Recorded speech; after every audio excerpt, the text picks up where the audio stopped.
हरियाणा में अब कानून और इंसाफ की जंग और भी खतरनाक हो चुकी है, क्योंकि मनीषा हत्याकांड में अब कुख्यात लॉरेंस बिश्नोई गैंग ने सोशल मीडिया पर खुली चेतावनी दे दी है। यानी कि अब इस गैंग की एंट्री हो गई है। उन्होंने चेतावनी में कहा, अगर हरियाणा पुलिस और सरकार कातिल को सजा नहीं देती तो हम खुद उसे मौत के घाट उतार देंगे।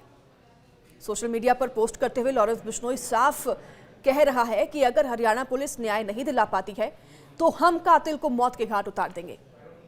बताया यह भी जा रहा है कि इस हत्याकांड में लॉरेंस और रोहित गोदारा अपने वर्चस्व बनाने के लिए दावा कर रहे हैं। इससे यह तो साफ हो रहा है कि यह सिर्फ एक धमकी नहीं बल्कि स्टेट मशीनरी को सीधी चुनौती है। अब सवाल है कि क्या न्याय का फैसला अदालत करेगी या अब गैंगस्टर की बंदूक से होगा। हरियाणा में अब कानून और इंसाफ की जंग और भी खतरनाक हो चुकी है। मनीषा हत्याकांड में कुख्यात लॉरेंस बिश्नोई गैंग ने सोशल मीडिया पर खुली चेतावनी दे दी है। यानी कि अब लॉरेंस बिश्नोई गैंग की इस पूरे मामले में एंट्री हो चुकी है। चेतावनी देते हुए गैंग की तरफ से पोस्ट करते हुए लिखा गया कि अगर हरियाणा पुलिस और सरकार कातिल को सजा नहीं देती तो हम खुद उसे मौत के घाट उतार देंगे। सोशल मीडिया पर पोस्ट करते हुए लॉरेंस बिश्नोई साफ और खुली चेतावनी दे रहे हैं और कह रहे हैं कि अगर हरियाणा पुलिस न्याय नहीं दिला पाती है तो हम खुद कातिल को मौत के घाट उतार देंगे। अब यहां यह भी बताया जा रहा है कि इस हत्याकांड में लॉरेंस और रोहित गोदारा अपने वर्चस्व बनाने के लिए दबाव कर रहे हैं, दावा बना रहे हैं। इससे तो यह साफ होता है कि ये जो भी हो, यह सिर्फ एक धमकी नहीं है बल्कि स्टेट मशीनरी को सीधी चुनौती है। अब कई सवाल खड़े हो रहे हैं। यहाँ पर सवाल ये भी है कि क्या न्याय का फैसला अदालत करेगी या अब गैंगस्टर की बंदूक से होगा। क्या हरियाणा में इंसाफ की ताकत पुलिस के पास है या गैंग के पास। यह धमकी प्रदेश की राजनीति, पुलिस और जनता तीनों को हिला चुकी है। बता दें आपको कि 11 अगस्त का वो दिन, मनीषा 19 साल की प्ले स्कूल टीचर घर से निकली लेकिन वापस नहीं लौटी। 13 अगस्त उसका शव खेत में मिला, गले पर चोट और खून के निशान। पुलिस ने इसे सुसाइड कहा लेकिन परिवार और ग्रामीण इसे मर्डर मान रहे हैं। तो वहीं आपको बता दें कि अब तक 3 बार पोस्टमार्टम हो चुका है लेकिन अभी तक सच अधूरा है।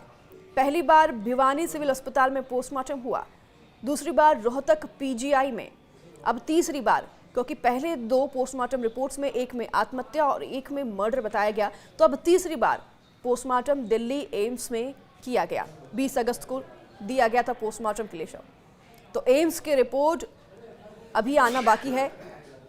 लगातार इस केस में मिस्ट्री बढ़ती जा रही है। सीबीआई जांच को सौंप दिया गया है पूरा केस।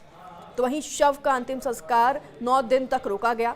हजारों लोग सड़कों पर रहे, महापंचायतें और कैंडल मार्च भी हुई। सरकार को लगातार इस मार्च को देखते हुए, विरोध प्रदर्शन को देखते हुए इंटरनेट सर्विस भी बंद करनी पड़ी। तो वहीं जस्टिस फॉर मनीषा कैंपेन पूरे प्रदेश में काफी समय तक छाया रहा। 20 अगस्त की आधी रात को मुख्यमंत्री नायब सिंह सैनी ने स्वयं इस पूरे मामले पर संज्ञान लेते हुए ऐलान कर दिया कि जांच अब सीबीआई करेगी और कई अधिकारियों को सस्पेंड भी किया। सच सामने लाकर दोषियों को कड़ी सजा दी जाएगी, ये भी दावा किया जा रहा है। हालांकि अब ये पूरा जो मामला है सीबीआई के पास चला गया है।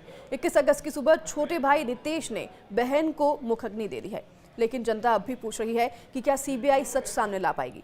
लॉरेंस बिश्नोई गैंग का बयान इस पूरे केस को और भी जटिल बना रहा है।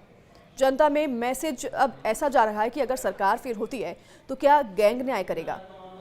तो ये प्रशासन अब 2 मोर्चों पर फंसा हुआ है, सीबीआई जांच और गैंग की धमकी। अब यह केस मर्डर या सुसाइड की थ्योरी में उलझा हुआ है। पुलिस इसे सुसाइड मान रही है, जबकि परिजनों का भरोसा है कि बेटी कभी जान नहीं दे सकती, उसका मर्डर हुआ है। तो 10 दिन से मामला सुर्खियों में है। 15 अगस्त से प्रदेश भर में जस्टिस फॉर मनीषा कैंपेन चल रहा है। लोग कैंडल मार्च निकाल रहे हैं। सोशल मीडिया पर पोस्ट की बाढ़ छाई हुई है। तो परिजनों की मांग पर अब 20 अगस्त को सीएम नायब सिंह सैनी ने केस की जांच सीबीआई को सौंपने की घोषणा कर दी। भिवानी अस्पताल और रोहतक पीजीआई के बाद 20 अगस्त को दिल्ली एम्स में तीसरी बार मनीषा के शव का पोस्टमार्टम कराया गया। अब कहा जा रहा है कि एम्स से रिपोर्ट मिलने के बाद सीबीआई की भूमिका शुरू होगी। तो मनीषा का आखिरकार गुरुवार 21 अगस्त को अंतिम संस्कार कर दिया गया। मौत का राज खुलने के इंतजार में 8 दिन उसकी लाश अस्पताल में ही पड़ी रही। मनीषा की डेड बॉडी 3 बार पोस्टमार्टम के लिए गई, 3 बार पोस्टमार्टम किया गया है। तो वहीं पुलिस ने इस पूरे सुसाइड में अब मर्डर की जो मिस्ट्री है उसको हटाकर इसे आत्महत्या करार दिया है, इसे सुसाइड बता दिया है पुलिस की तरफ से। मगर परिवार और ग्रामीण लगातार धरना प्रदर्शन कर रहे हैं। उनका मानना है कि यह मर्डर है और पुलिस इस पूरे मामले को घुमा रही है, फेरबदल कर रही है। लोगों में गुस्सा है।